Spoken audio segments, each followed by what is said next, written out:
नमस्कार बच्चों। आशा करती हूँ आप सब बहुत अच्छे होंगे और आने वाले नए साल की जोर शोर से तैयारी कर रहे होंगे। गर्मियों में हम सबका मन करता है कि हम पहाड़ों पर घूमने जाएं, जहाँ दूर दूर तक बर्फ का ढेर हो, बहुत सारी हरियाली हो। तो आज हम सुनते हैं ऐसे ही पहाड़ों में बसे एक गांव की कहानी। उत्तर प्रदेश के उस गांव का नाम था गेवली। गेवली में एक आश्रम था, गोपाल आश्रम। उसकी स्थापना 1952 में की गई थी और उसी आश्रम में रहती थी मीरा बहन। जानते हो कौन थी ये मीरा बहन? इनका जन्म इंग्लैंड में हुआ था और हमारे राष्ट्रपिता महात्मा गांधी जी के विचारों का इन पर इतना असर था कि वह अपने माता पिता घर सब को छोड़कर भारत आ गईं और गांधी जी के साथ काम करने लगी। पहाड़ी गांव में जंगल कटने के कारण शिकार की तलाश में बाघ कभी कभी गांव तक पहुंच जाता था। एक बार ऐसा ही हुआ गेवली गांव में। बाघ ने घुसकर गांव में गाय को मार डाला। लोग डर गए और अपनी परेशानी का हल मीरा बहन से पूछा।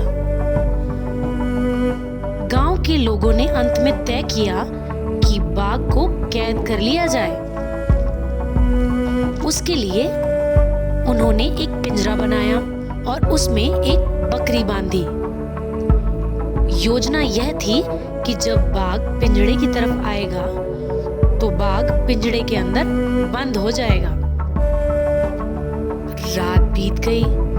सुबह होते ही सबने देखा पिंजरे का दरवाजा तो बंद है, मगर उसमें बाघ नहीं था। लोग चकित रह गए कि ये कैसे हुआ। लोग मीरा बहन के पास पहुंचे तो उन्होंने बताया कि आखिर बाघ को धोखा देकर हम क्यों फंसाएं। इसलिए वह पिंजरे का दरवाजा वह रात में ही बंद कर आई थी।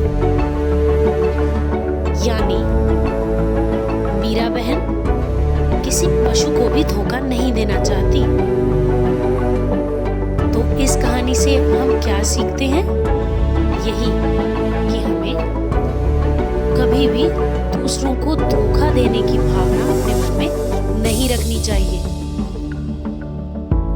और इस कहानी में हमने और क्या-क्या सीखा है, इसकी चर्चा अब हम अपनी कक्षा में अपने शिक्षक के साथ करेंगे।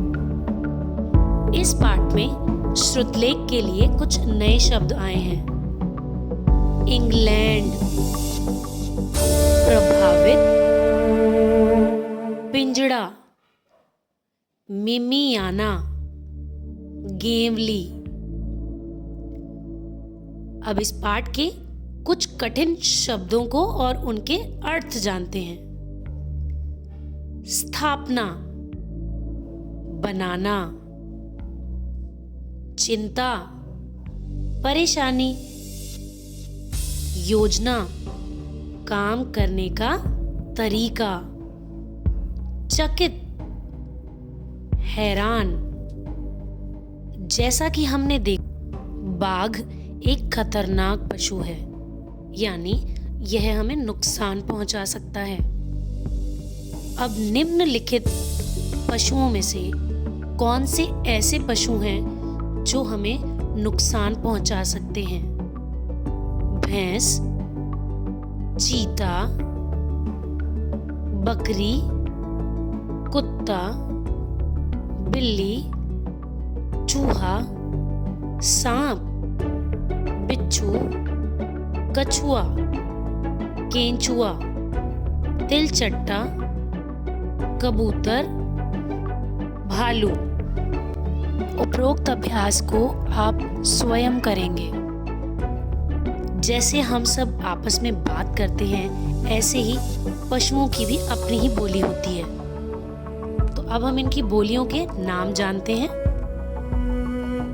भैंस, रंभाना, घोड़ा हिनहिनाना।